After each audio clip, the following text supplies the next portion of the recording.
नमस्कार। और आज के इस करंट अफेयर्स एक्सप्लेनर में हम सीधे उन फैक्ट्स को डिकोड करेंगे जो आने वाले एग्जाम्स के लिए बिल्कुल निशाने पर लगते हैं। नेशनल न्यूज़ हो या साइंस और टेक की दुनिया, हर जरूरी जानकारी को हम लोग एकदम क्लियर और सिंपल तरीके से समझेंगे। तो चलिए बिना किसी देरी के शुरू करते हैं। शुरुआत एक बहुत ही सॉलिड थॉट से करते हैं। कहा जाता है ना कि सक्सेस का राज कोई जन्मजात टैलेंट नहीं बल्कि रोज की लगातार मेहनत है। ये मंत्र हर उस एस्पिरेंट के लिए एकदम परफेक्ट है जो बिना रुके अपने लक्ष्य की ओर बढ़ रहा है। सच बताएं तो अनुशासन और रेगुलर तैयारी किसी भी रॉ टैलेंट को आराम से पीछे छोड़ सकती है।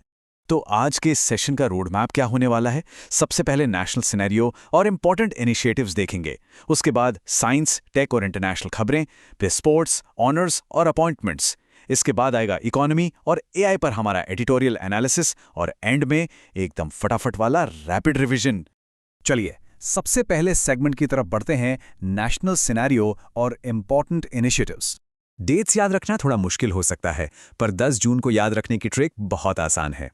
इस दिन होता है दृष्टिदान संकल्प दिवस। बस ऐसे याद रखना है कि 10 जून मतलब 10 लोगों को दृष्टि देने का संकल्प। वैसे एक और फैक्ट जो दिमाग में रखना जरूरी है वो ये कि राष्ट्रीय नेत्रदान पखवाड़ा 25 अगस्त से 8 सितंबर तक चलता है। इसे जरूर नोट कर लेना चाहिए। अब ये जो सवाल है ये स्टेट लेवल एग्जाम्स का बिल्कुल फेवरेट बन सकता है। तमिलनाडु ने हाल ही में सिंगापेन शिरणी नाम की एक कमाल की योजना शुरू की है। चीफ मिनिस्टर के स्टालिन की लीडरशिप में बनी ये स्पेशल टास्क फोर्स महिलाओं की सुरक्षा और उनके सशक्तिकरण के लिए एक बहुत बड़ा कदम है। एक्सपोर्ट्स और जीआई टैग्स की बात आती है तो इस टेबल पे ध्यान देना बनता है। असम की तेजपुर लीची का पहला बैच अभी हाल ही में दुबई और सिंगापुर भेजा गया है। इसे याद रखना बड़ा सिंपल है। तेजपुर माने तेज एक्सपोर्ट्स। और हाँ, एक प्रीवियस ईयर क्वेश्चन भी यहां कवर हो रहा है कि जीआई टैग रजिस्ट्री का हेडक्वार्टर कहां है? जवाब है तमिलनाडु के चेन्नई में। आगे बढ़ते हैं अपने दूसरे हिस्से की तरफ, जहां हम साइंस, टेक्नोलॉजी और इंटरनेशनल दुनिया की खबरों का एनालिसिस करेंगे। ये किसी साई-फाई मूवी का सीन नहीं बल्कि एक सच्ची घटना है। टेलीमेडिसिन और रोबोटिक्स के मैदान में भारत ने एक लंबी छलांग लगाई है। Indian surgeon doctor Sudhir Srivastava ने दुनिया की सबसे लंबी दूरी की रोबोटिक कार्डियक टेली सर्जरी करके वर्ल्ड रिकॉर्ड बना दिया है। मेडिकल साइंस और रोबोटिक्स का ये कॉम्बिनेशन सच में हैरान कर देने वाला है। मेडिकल टेक की ही बात चले और बीसीआई यानी ब्रेन कंप्यूटर इंटरफेस का जिक्र ना हो, ऐसा नहीं हो सकता। ये एक ऐसा सिस्टम है जो दिमाग के सिग्नल्स को डायरेक्ट कंप्यूटर कमांड्स में बदल देता है। अभी अचानक इतना न्यूज़ में क्यों है? क्योंकि चीन ने अभी हाल ही में दुनिया के सबसे पहले कमर्शियल बीसीआई इम्प्लांट को ग्रीन सिग्नल दे दिया है, जिसका नाम रखा गया है नियो। ग्लोबल सिक्योरिटी के हवाले से एक बहुत बड़ा डेटा पॉइंट सामने आया है। स्वीडन के स्टॉकहोम में बेस्ड सिप्री की लेटेस्ट रिपोर्ट कहती है कि भारत के पास लगभग 190 परमाणु हथियार होने का अनुमान है। इस एजेंसी को याद रखने के लिए छोटी सी ट्रिक है। सिप्री को स्वीडन सिक्योरिटी रिपोर्ट इंस्टीट्यूट की तरह दिमाग में बिठा लेना चाहिए। इकोनॉमी के नंबर्स कभी कभी ड्राई लगते हैं, पर यह वाला काफी इंपॉर्टेंट है। क्रेडिट रेटिंग एजेंसी फिच ने एक नया फोरकास्ट निकाला है। भारत की जीडीपी ग्रोथ का अनुमान जो पहले 6.7% था, उसे थोड़ा सा घटाकर अब 6.4% कर दिया गया है। बैंकिंग और इकोनॉमी वाले क्वेश्चंस के लिए ये डेटा बिल्कुल टिप ऑफ द टंग पर होना चाहिए। तीसरे सेगमेंट की तरफ चलते हैं, जहां फोकस होगा स्पोर्ट्स की दुनिया, ऑनर्स और टॉप अपॉइंटमेंट्स पर।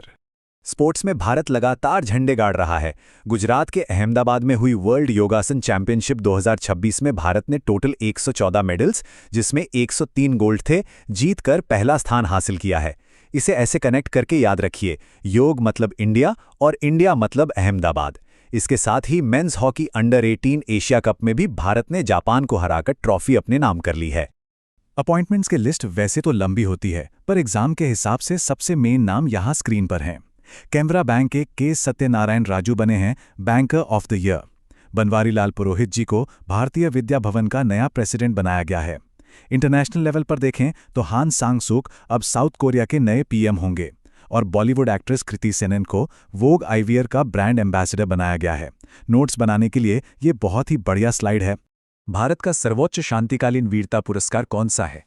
ये एक ऐसा सवाल है जो बार बार घूम कर आता है। सही जवाब है अशोक चक्र। ये टॉपिक वापस से चर्चा में इसलिए है क्योंकि प्रेसिडेंट द्रौपदी मुर्मू जी ने हाल ही में 51 वीरता पुरस्कार दिए हैं, जिसमें अशोक चक्र, कीर्ति चक्र और शौर्य चक्र शामिल हैं। अब आते हैं अपने चौथे सेगमेंट पर।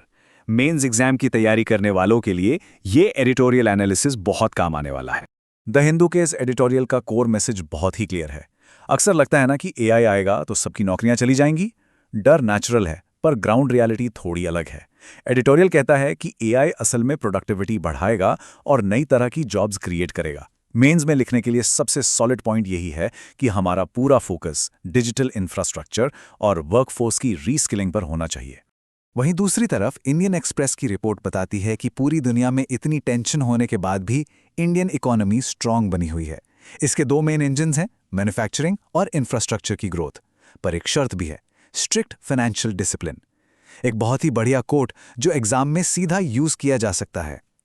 सस्टेनेबल डेवलपमेंट के लिए हाई ग्रोथ रेट और फिस्कल डिसिप्लिन दोनों ही बिल्कुल बराबर जरूरी हैं। पूरा एनालिसिस हो गया, पर अब टाइम है फाइनल पंच का। Segment 5 rapid revision. चलिए इस सारी जानकारी को दिमाग में लॉक करते हैं। एग्जाम प्रेशर में रिकॉल फास्ट होना चाहिए। फटाफट देखते हैं। 10 जून है आई डोनेशन रिजॉल्व डे। तमिलनाडु लाए हैं सिंघपेन शेरनी इनिशिएटिव। अहमदाबाद में हुई वर्ल्ड योगा आसन चैंपियनशिप। के सत्यनारायण राजू बने बैंकर ऑफ द ईयर। और असम से हुआ तेजपुर लीची का एक्सपोर्ट। दूसरा राउंड, डॉक्टर सुधीर श्रीवास्तव ने की robotic tele surgery. SIPRI report के हिसाब से 190 न्यूक्लियर वेपन्स। शुभांशु शुक्ला की नई ऑटोबायोग्राफी आई है, द सेकेंड ऑर्बिट। चीन लाया है नियो ब्रेन इम्प्लांट। और फिच ने जीडीपी फोरकास्ट कट करके 6.4% कर दिया है। एकदम क्रिस्प और क्लियर। चलिए थोड़ा एक्टिव रिकॉल ट्राई करते हैं। अभी थोड़ी देर पहले सिपरी की न्यूक्लियर रिपोर्ट डिस्कस हुई थी, तो सिपरी का हेडक्वार्टर कहाँ पर है? अगर दिमाग में स्टॉकहोम स्वीडन आया है तो मतलब तैयारी बिल्कुल सही ट्रैक पर है। एक और सवाल देखते हैं चीन के नियो इम्प्लांट वाले टॉपिक से। बीसीआई का फुल फॉर्म क्या है? बिल्कुल सही, ब्रेन कंप्यूटर इंटरफेस। ऐसे ही खुद से क्रॉस क्वेश्चनिंग करना एग्जाम के टाइम पर बड़ा हेल्पफुल होता है। तो आखिरी बात और सबसे जरूरी बात, रिवीजन, पिछले साल के पेपर्स और करंट अफेयर्स। बस यही तीनों मिलकर सिलेक्शन का फाइनल फॉर्मूला बनाते हैं। एक रेगुलर अनुशासित स्ट्रैटेजी ही किसी भी एग्जाम को क्लियर करने का ब्रह्मास्त्र है। पर यहां एक सोचने वाली बात छोड़कर जाते हैं। क्या सिर्फ इन्फॉर्मेशन कलेक्ट कर लेना काफी है, या उस इन्फॉर्मेशन को सही वक्त पर सही जगह यूज करने का स्किल ही असल गेम चेंजर बनेगा? इस पर थोड़ा विचार जरूर करना चाहिए।